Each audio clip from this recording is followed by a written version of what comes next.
هذه الثروة؟ كنتم تريدون الثروة؟ أتساءل باستغراب مع المغاربة، أين هي هذه الثروة؟ أين هي هذه الثروة؟ وللسفادة منها جميع المغاربة.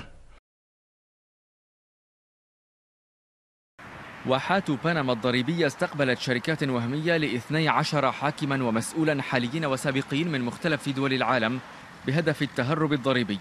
من بين هؤلاء 6 عرب: حسني مبارك ومنير مجيدي رجل الأعمال المقرب من العاهل المغربي محمد السادس.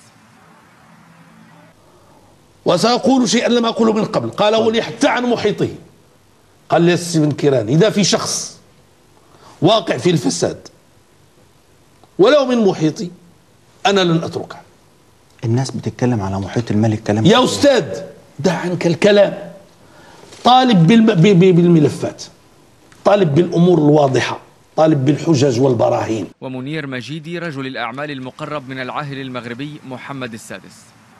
لكن إذا وقع وشخص يعني وقع في مخالفة، وهذه المخالفة ظاهرة وبينة.